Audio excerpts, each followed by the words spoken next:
السلام عليكم ورحمة الله وبركاته. ازيكم معانا النهاردة في الفيديو الجديد اللي هنتكلم فيه عن واجهة الكات. وطبعا ده تاني درس معانا في واجهة الكات والجزء التاني من الشرح. النهاردة بإذن الله تعالى نتعلم حاجتين مهمين جدا. أول حاجة ازاي تقطع في الفيديو عندك في واجهة الكات، يعني تيجي هنا وازاي تقعد تقطع في البروجكت والمشروع عندك. تمام. ونتعلم طرق التقطيع كلها. تاني حاجة هنتعلم شرح الثلاث حاجات دولت أو الخمسة، وهنشرح أهم حاجة فيهم التولز هتكون مهمة جدا برضو، ازاي تقدر تعدل في الفيديو. ممتاز. عشان ما نكترش كتير في المقدمة، تابعوا معنا الشرح.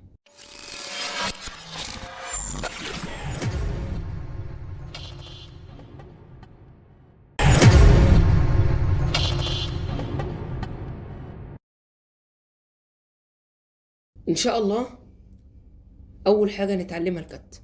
ازاي اقدر اقطع؟ في عندك ثلاث طرق للتقطيع. في الطريقة السيمبل العادية، وهي انك بتيجي عند المؤشر من فوق وتضغط كليك يمين وبتختار علامة المقص دي. ممتاز. وكده بيكون قطع.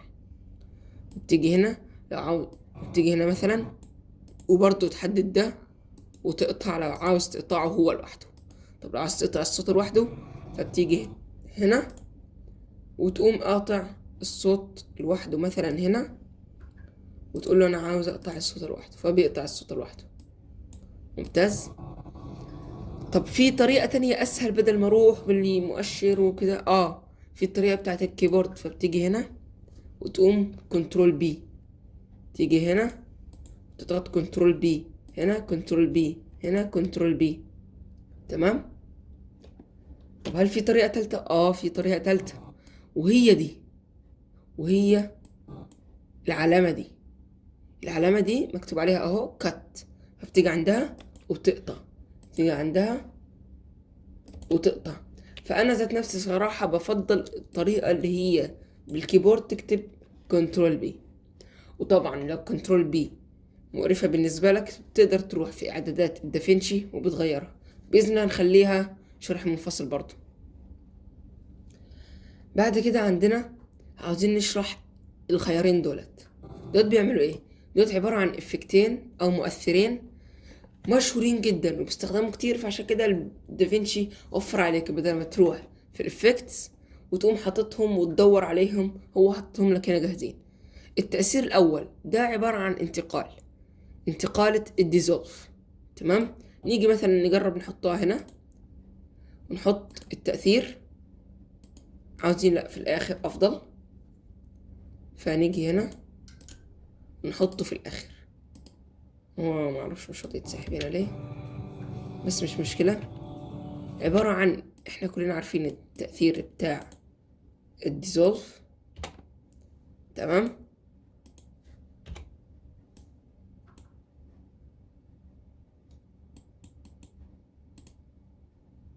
ممتاز. تيجي تشوف كده عبارة عن بالشكل ده، انك بتحطه كده. ممتاز. ده تأثير الديزولف.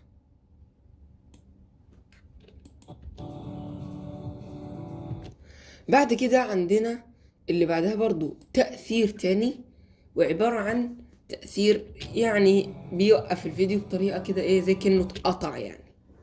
تمام. بعد كده عندنا الخيار ده، واللي هو برضو بيقعد يفتح الملفات كلها ورا بعضها. ممتاز. عندنا بعد كده اهم حاجة اللي هي التولز، او انا بسميها بانل الاديت، اللي بتقدر تعمل فيها اي اديت انت عاوزه في واجهة الكات. نيجي مثلا هنا عاوزين نغير اعدادات الفيديو ده بس مع الصوت اللي بعده. ممتاز. ندخل على الفيديو، هنلاقي اول حاجة عندنا التعديل العادي جدا البسيط، اللي هو انك بتعمل زوم في الفيديو، زوم ان او زوم اوت. وبرضه لو انت عاوز تفصل الطول عن العرض فبتيجي عند الزوم لينك ده او القفل وتشيله، فبتقدر تتحكم في الطول لوحده وفي العرض لوحده. ممتاز. لو عايز تلعب فيهم مع بعض فبترجع القفل مرة تانية. عندنا بعد كده التأثير اللي هو بيحرك، اللي هو بيلعب في المحور اكس والمحور اي، وعندنا ده اللي بيلعب في المحور واي اللي هو بيحرك لفوق ولتحت. ممتاز. عندنا بعد كده خيار الروتيت اللي بيقدر يلف الفيديو. وطبعا عشان نكون عارفين الحاجات دي كلها انت بتقدر تلعب فيها من المؤشرات دي. يعني انا في المؤشر ده عاوز اقطع الفيديو باليمين، عاوز اعمله بالشكل ده، عاوز اشيلهم هما الاتنين مع بعض، عاوز اعمل تدوير وتحريك للفيديو، عاوز اعمل لهم كمان تدوير. تمام. يعني الدافنشي بيديك اكتر من خيار للتعديل في الفيديو بنفس الطريقة. عندنا بعد كده دي الطريقة اللي احنا كنا بنستخدمها في البريمير بس بإفكت معين. تمام. اللي انت بتقدر تعمل بيه كات في حواف الفيديو. بمعنى انا هنا عاوز اعمل كات كروب مثلا في الليفت، بس عاوز اعمل كروب في الرايت مثلا. تمام. عاوز اعمل كروب فيه، عاوز اعمل كروب من فوق، عاوز اعمل كروب من تحت. هو ده. طبعا ده كنا بنستخدمه في البريمير لما نيجي نحط افكت الكروب بحيث نعمل اللقطة السينمائية. فنيجي مثلا هنا ونكتب 5 او خليها 9 مثلا. تمام. وبنيجي في الأعلى ونحط برضو 9.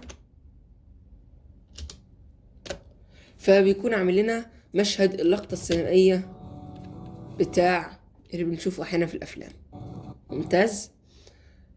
بعد كده عندنا الخيار اللي بعده، ده اللي بيعمل سموث على الحتة اللي انت قطعتها أصلا. تمام. بعد كده عندنا نخش في الواجهة اللي بعديها، ودي بتبقى عاملة حاجة بسيطة زي الكي فريم في الحاجة اللي انت قطعتها. بمعنى انت مثلا قطعت هنا، فتجيب ده كده مثلا وتشيله شوية. تمام. وبتيجي من هنا وبتاخده مثلا شوية. فلو جيت لاحظت في الفيديو بتاعك عند هنا تيجي تشوف، تمام، هتلاقيه عمل لك بعض التغييرات اللي كانت في الفيديو. ممتاز. بعد كده عندنا خيار اللي هو بيلعب في الاوباسيتي هنا وهنا، ده بيغير الكلر، طريقة الكلر والداركنين والحاجات دي برضو نشوفها اوضح لو جيت حطيت فيديو في الفيديو ده. بمعنى تعال نحط فيديو كده ونجرب نغير الكلر مود. ناخده هنا كده، لو جينا لاحظنا في الداركن هنلاقيه غير خالص. حطينا اد بيتغير، كلر بيتغير. تمام.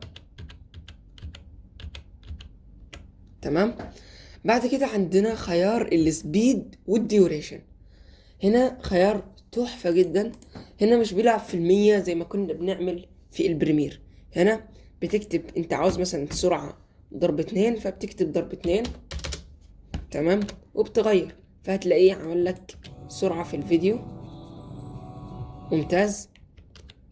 بعد كده عندنا لو انت عاوز تغير الديوريشن بقى، الديوريشن مناسب. هنا بقى في خيار جميل جدا جدا جدا. لو انت عاوز تخلي الفيديو يتعرض بالعكس، يعني القدام، يعني القدام يروح في الاخر وفي الاخر يروح في القدام. بمعنى يعني تمام. لو جيتوا لاحظت معانا الفيديو ده، يعني عشان نغير الدارك مود نخليه نورمال. تمام. مش ملاحظين الفيديو كده السحب بتدخل في بعضها؟ انا عاوزه العكس. فبروح هنا وبقول له خليه بالسالب، بقول له خليهولي -1. شوفوا اللي هيحصل دلوقتي، العكس تماما. يعني لو جينا حطينا فيديو، ممكن مش بتوضح دلوقتي عشان هي فيديو صغير، بس تعالوا نحط نفس الفيديو مرة تانية في العكس بعديها، ونجيب من ده كده نسخة تانية، ناخد منه نسخة. تمام. ونيجي هنا في النهاية نشيل الإفكت، نشيل الزيادة. تمام. شوفوا الفيديو معانا. الفيديو مش هنا، السحب بتيجي من اليمين للشمال، من اليمين للشمال، صح؟ احنا عاوزين نخليها العكس. هنعمل ايه؟ هنقوم رايحين عنده ونفتح البانل ونخليها -1.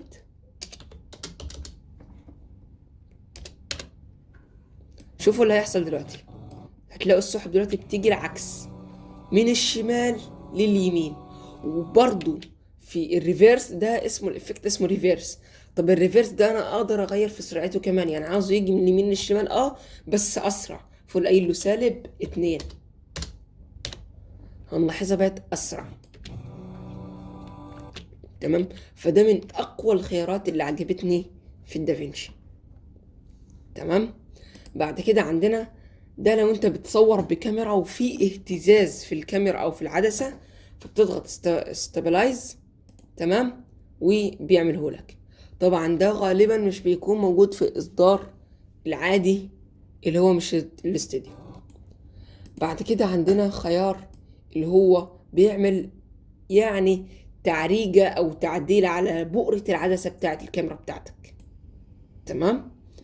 بعد كده عندنا خيار الكلر. هنا بيعمل لك اوتو كلر سريع للفيديو عندك. طبعا ده من غير ما تدخل على واجهة الكلر الخاصة بك انت. تمام. عندنا اخر حاجة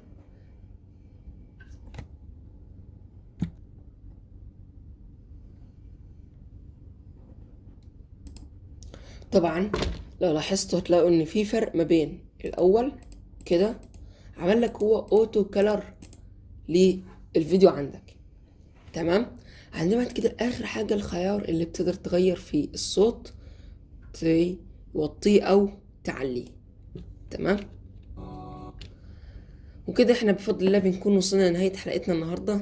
واسف يعني لو ان احنا طولنا في الفيديو، وبشكرك جدا جدا جدا اي واحد وصل للحظة دي في الفيديو.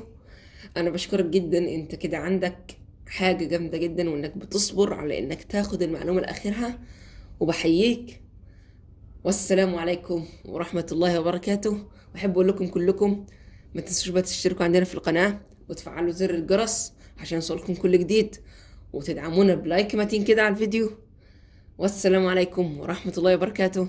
دمتم في امان الله.